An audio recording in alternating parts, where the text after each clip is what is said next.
Hi everyone, welcome to this latest video. In this video, we're going to be exploring Russia's shadow war or hybrid war or gray zone war, whatever you want to call it, on Europe. And what we're going to look at are three studies. The first study is the Leiden University study. They basically have a huge database where they've been tracking every single incident in this shadow war from 2022 to 2024. Next up is the ACLED, I believe that's the Abkürzung study, where they've been tracking actually even more incidents, 190 incidents, up into mid 2025, if I'm not mistaken. And then finally, we're going to take a look at the CSIS study, which also looks into the same thing, way less incidents though. And then finally, I myself did research on the political side of the influence. So which countries have been influenced politically, in what ways, are heavily under Russian political influence or less. So let's jump right into that Leiden University tracking database on Russian ops against Europe, right? Because these are direct operations against, to the detriment of Europe. And on this map, we see all the incidents that occurred in 2022. At the time, there were only 6 incidents. Then in 2023, in that purple triangle, there were 13 incidents. And then finally, 2024, we see that white triangle. That white triangle is 44. So that's been doubling from 22 to 23 and then quadrupling from 23 to 24. Who knows how much it would be in 2025 if Leiden would continue or would make that renewed database available to the public, which I do not have access to, unfortunately. What I find interesting here is to take a look at the countries that are targeted. So first of all, we see that according to Leiden, Germany and France are the most targeted. So the two major powers within the EU are targeted the most. Then Poland, and then we see the Baltic Sea. So Baltic Sea, what does that mean? It means that Russian shadow warfare has occurred not against a specific country, but against, for example, infrastructure within the Baltic Sea. And we see then that the rest of the countries that are hitting the top, Finland, Latvia, Estonia, Lithuania, those are all Baltic Sea states. So this already gives us a first indication, and especially also if you look at which countries have been targeted consistently every single year, the Baltic Sea area is the number one priority, and we also see the North Sea area is also being hit quite strong. Outside of the North Sea and the Baltic Sea, we see that, I mean, Spain, I guess you can't really consider it a North Sea country, or Baltic Sea. No, you can't actually. It's a Atlantic or Mediterranean country. That one has also been targeted, and Romania, Bulgaria, Czechia, and Slovakia. So those 5 countries are the only non-Baltic or non-North Sea countries which have been targeted by Russian operations, right? And when we look into exactly what are these incidents in the next slide, we see that the Leiden University identifies sabotage as the number one incident. What is sabotage? Well, it's if you, for example, blow up a train track, right? That is considered sabotage. That's sabotage on a European target. We then see vandalism. That's simply, for example, spray painting something on a memorial. Influence operations. That's, for example, trying to influence an election. That's occurred many times recently in Europe. For example, in Romania, that's occurred. It's happening in France. It's happening in Germany with the AfD. In France with Marine Le Pen's political party. We see assassinations happening, 4 assassinations. They tried to assassinate the CEO of Rheinmetall. They've successfully assassinated multiple people. They've tried to assassinate Zelensky, for example. Terrorism. What's terrorism? I mean, it's not an assassination of a specific target, but it's, for example, setting up an explosive in a mall, for example, right? And then let's take a look at the specific targets that Leiden University identified. Number 1, and that's quite surprising, are public spaces and shopping centers. That's surprising because, yeah, this falls more into the terrorism side of things and was unexpected. I would have thought that these operations would be far more let's say, surgical in their intent, for example, on infrastructure, or on the next one, politicians. That's for me a bit more surgical. You're trying to either assassinate a politician, which is against Russia, or you try to influence a politician, which is into a pro-Russian stance, right? That's happening quite a lot. We see energy and communication infrastructure. That to me is already also a bit more surgical, happening a lot in the Baltic Sea. Military weapon infrastructure. We see many factories mysteriously burning across Europe. Transport infrastructure, civil aviation, lots of GPS jamming. And then moving on to the last graph here on the slide deck. What are the goals that Leiden University thinks these operations have?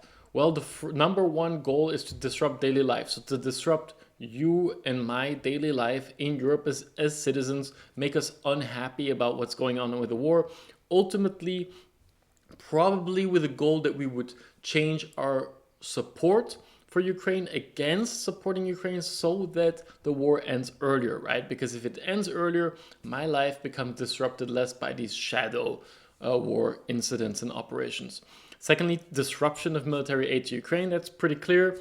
Inflict economic damage. That makes me unhappy, makes me want to end the war earlier.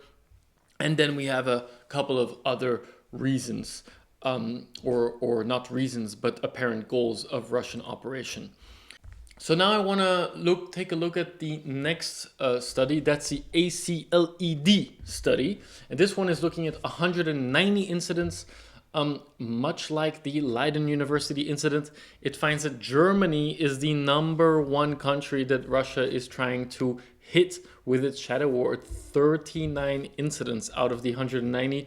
It's more than double the number two, which is Norway. So Germany is really in focus for Russia, and that's also somewhat surprising for me because I have the feeling that when the war started, Germany really did not want any part of it and was really dragging its feet in support for Ukraine.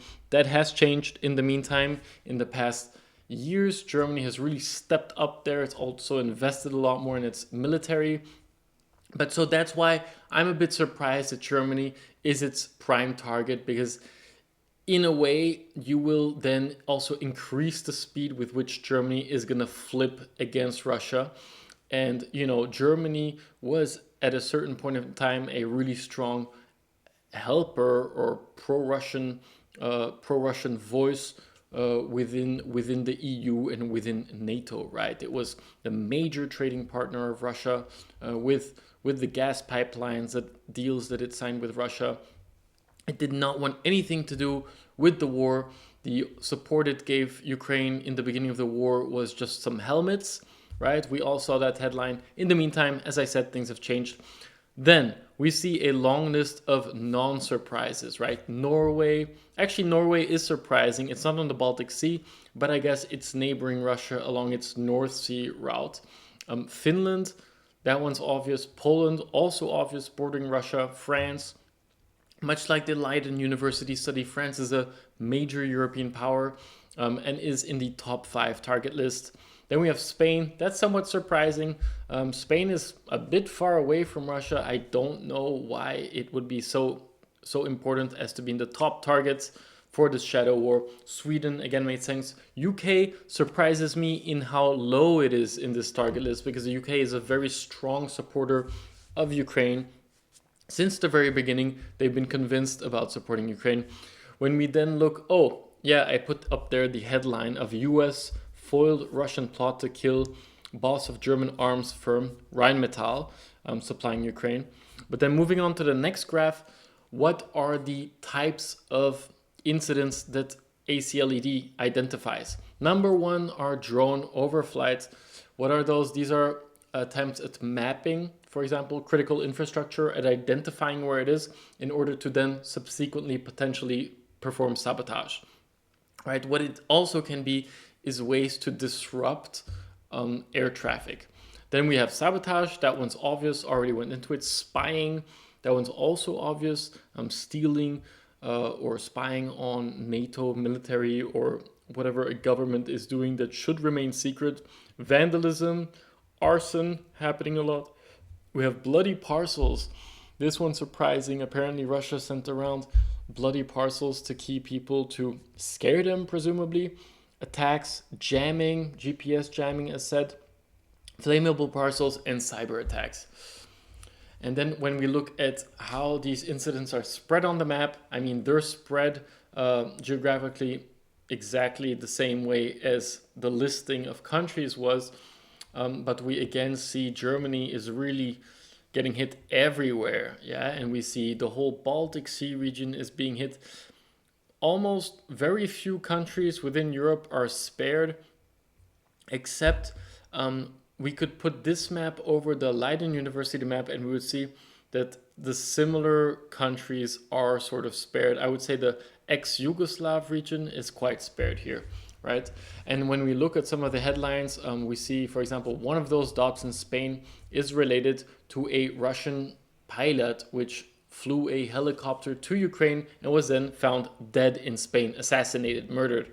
And then here in the German headline, that an employee found explosive near a NATO pipeline, right? So that's what we call sabotage in Rhineland-Pfalz, that's Western Germany. So here, an attempt at blowing up a NATO pipeline. Going up to the next slide, this slide depicts those same activities, but over a time horizon. We see that there was this big peak in January and October 2022. That is mostly because of those bloody and flammable parcels. That was a big trend there, and also some drone overflights that occurred back then. But then if we look, the whole beginning of the war was pretty low on shadow war. I mean, it happened a lot more than it used to. It started hitting the headlines, but it really started happening a lot more as of mid 2024. Those incidents started ramping up a lot. We see a lot of sabotage, a lot of drone overflights, and we see that this study stopped in April 2025. So it's even missing lots of the major incidents which have occurred since then, such as the Polish drone incidents that many of these Shahed drones flew into Poland.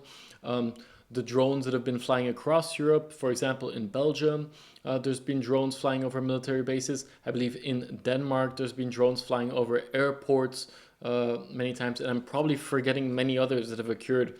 I'm just listing the ones that have occurred recently or hit the headlines the most. And then, so it says here that it really picked up once Ukraine drones started hitting targets deeper into Russian territory. And so this might be a reaction, a frustrated reaction by Russia, because it feels that Ukraine is able to hit everything in the hinterlands of Russia. And unfortunately, Russia is not able to simply bomb Europe, which is supporting Ukraine with weapons, economically, and with money. And politically, on the global stage, Europe is trying to support Ukraine. And so it might be feeling frustrated in that sense. And that's why it cannot blow up Ukraine even more, because it's been bombing Ukraine since 2022. So there's not that much left that it can keep blowing up. There's no huge juicy targets in Ukraine left like there are in Russia, and that Ukraine has just started to hit now. So maybe that's one of the reasons I believe that Russia has invested a lot more in these shadow warfare tactics. And so ACLD in the next slide is actually looking at this hottest area. It's the Baltic Sea region. So this is just a deep dive. And we can see that drone overflights in the Baltic Sea region have occurred a ton, right? We see it across the North Sea, in Germany, all over northwestern Germany, Sweden and Finland. So they're really trying to scope out where is that critical infrastructure that we can potentially then do sabotage on. And then we see the actual sabotage occurring in multiple locations, but a ton of clusters of sabotage near Estonia and Finland, right near the Russian border. And then we see jamming occurring on the eastern side of Finland and Estonia.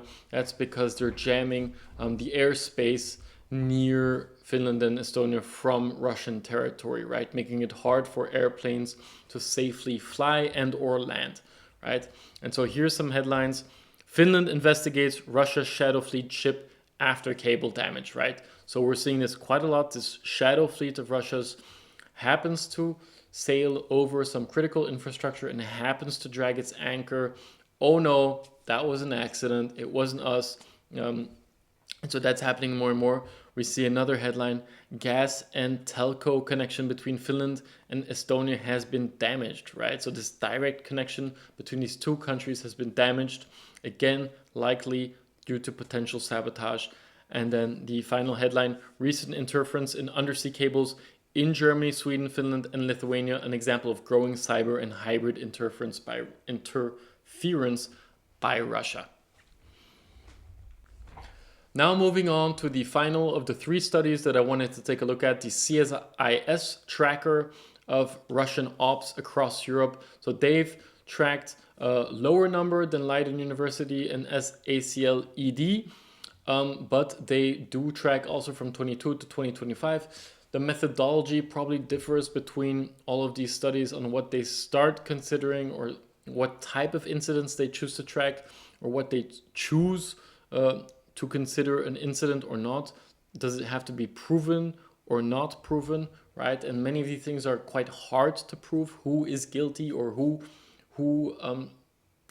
did Russia really do this shadow war operation? And so we see, according to CSIS, the incidents that occurred the most were on transportation, government, critical infrastructure, and industry, right? With just 2 on other. And then we see that the types of weapons used are explosives or incendiaries, with 18 blunt or edged weapons, electronic attacks, unknown and even illegal migrant waves as a attack type or a weapon, right? So essentially Russia or Belarus are pushing illegal migrants across the Finnish or Polish borders in order to make the local people unhappy, and maybe they will vote for parties that are pro-Russian. And then if we look here at the headlines, we see in the bottom right 2 of these incidents in Bulgaria. That's that orange dot in Bulgaria that you can see on industry being hit. Essentially, these are headlines about fires breaking out at ammunition plants in Bulgaria. And then we see here, Russia started Berlin factory fire as part of hybrid war on Europe. This is likely one of the orange dots on Berlin. And we see a ton of little squiggly lines in the Baltic Sea, basically coming out of St. Petersburg and going down by the island of Gotland. We see that many times critical infrastructure in the Baltic Sea has been damaged by accident, by shadow fleet, or by who knows who did it in the end. But so CSIS, Leiden, and ACLED all believe that this is due to Russian shadow warfare or gray zone warfare or hybrid warfare, whatever you want to call it, directly on Europe in order to damage the European capabilities, right? And if we continue on to the next slide, this is my study. So based on my observations and studies, I've put the source links on this overview. And what I find quite interesting is, so we have all of these incidents that were mapped out by Leiden, ACLED, and CSIS, but what about political influence? How is that being tracked? Is that really being tracked? Some of them make attempts to it, but there has to be a scandal that specifically blew up. But what I found here is, by looking at which political parties in Europe are heavily influenced by Russia, we really see a proof of this horseshoe theory, where we see that the political parties which are pro-Russian and which Russia is supporting within Europe are the far left and the far right parties, right? So the voters of these parties and the ideology of these parties is ironically very similar and they cater to the same type of voters, and they also are apparently both sides are very open to Russian ideas and pro-Russian ideas, right?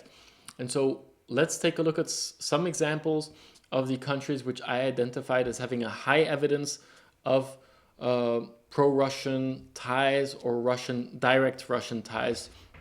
So one of them is Austria with the FPÖ, that's the Freedom Party. That one has agreements with United Russia, is anti-sanctions stance, and even one of the members of this party had Putin over at her wedding, right? So very strong ties there.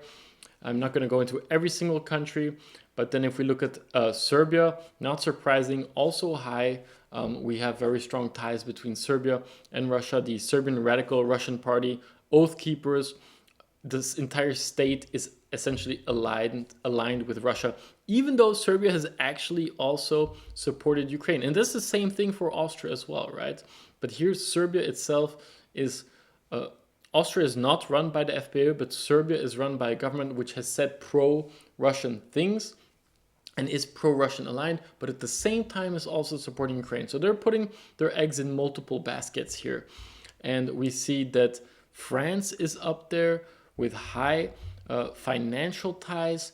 They are tied with the Rassemblement National and La France Insoumise. So there's direct evidence that Russia has been giving loans to this party. These parties have also been Crimean observers. During the referendum, when Russia annexed Crimea, they invited many politicians from the far right across Europe to observe as observers to show this is a democratic decision for Crimea to join Russia. And so many far right politicians across Europe did accept that invitation, did go to Crimea, and many of them did also say, yes, this is very democratic. Yes, the Crimeans are totally out of their own free will joining Russia, despite the fact that suddenly Russian military appeared everywhere across that peninsula. Germany, also high, AfD, BSW, and Die Linke. Horseshoe theory, Die Linke means the left, and AfD is the far right. So the far left and the far right are working together on Russia, and that's actually one of the headlines somewhere in my slide deck, I think on the next slide, that Russia is really trying to make these two parties work together, which are actually arch enemies, right? So as I said, if you want to take a deeper look at it, you can pause the video and look at the individual countries and the reasons why they're rated as high evidence of Russian ties, medium, or low. But looking at the next slide, I tried to map that out. In terms of political influence, red being high evidence of political ties with Russia, with some parties, right? We're not talking about the whole country. We're talking about specific parties that have been proven to have ties with Russia, and green with a low or no parties with proven ties to Russia. What's interesting here is that there is a correlation in some sense if you look at the ex-Yugoslav countries, which barely showed up in any of the shadow war incidents or operations identified by Leiden ACLED or CSIS. Well, here in the political side, they definitely all show up bright red. So there's an overlap there. What we also see is that Germany and France, regardless of also being hard hit in terms of shadow warfare, they are still on the map as having parties which are heavily politically influenced by Russia. And what we do see is that the northern countries, so the Baltic states and the North Sea countries, they've managed to somehow keep things clean and keep out the Russian influence, right? So that's one of the things that I found quite interesting looking at this. And then moving on to the final slide, so conclusions and overall scoring, I decided to take that same map and also do a scoring based on all three studies in order to visually represent where the shadow war has been occurring, right? And so the ACLED has 190 incidents, by far the most, and we see that that concentrates also along the Baltic Sea. We see that also the UK, France, and Spain show up quite strongly there, right? And so when we move on to the Leiden study, we see again Baltic Sea very strongly, plus France, right? So again, some overlap there. And then finally the CSIS, the Baltic Sea countries all show up bright red, right? And so what are the conclusions that I can make from just looking at this visually? If you are a Baltic Sea country or a North Sea country, you are likely to be heavily targeted, right? Except if you're Denmark. For whatever reason, Denmark isn't really showing up here too strongly. But if you're one of the countries bordering North Sea or Baltic Sea, you're heavily going to be targeted. Why? One of the reasons I believe that might be the reason is because this is essentially the main artery of trade for Russia. The Shadow Fleet is passing through the Baltic Sea and the North Sea on its way to the global markets. And so these countries have a lot of geostrategic positioning which could potentially hurt Russia and are therefore perceived as a threat to Russia. Yeah. Not to mention, many of these countries are also countries that were formerly part of the Russian sphere of influence, in particular the Baltic states, Finland, and Poland, right? Secondly, if you are a large power, you are likely also to be heavily targeted. So here we see Germany consistently in the top ranks. We see that France is also consistently in the top ranks, and the UK medium-wise, right? And Spain also medium-wise. But the only country that I would consider to be a strong power here, which is not included, is actually surprisingly Italy. Italy is not on the Atlantic, not on the North Sea, not on the Baltic Sea. So perhaps that's why Russia doesn't really care. Yeah. And then finally, a correlation which I observed in the previous slide as well. If you're an ex-Yugoslav country, you or Greece or Ireland, Portugal, Hungary, or Denmark, you are basically spared, and that is exactly also the region. So this ex-Yugoslav bloc is also the region where Russia has a lot of political influence, right? And Hungary as well. There's not a one-on-one match there, but at least the ex-Yugoslav and Hungary, these are heavily influenced by Russia, and they're also somewhat spared by Russia in this shadow warfare, right? So in this sense, they are sort of sparing their buddies, or maybe their buddies is the wrong word. With Hungary, it might be correct. I don't believe that all of the ex-Yugoslav countries are necessarily buddies, but they're sparing those countries which they have a strong political influence in, right? And then finally, to close off with the channel update on Artist Films. Today, 13th of the 10th. And so we've grown with 28 subscribers. That's 6% growth. In my book, that's good growth.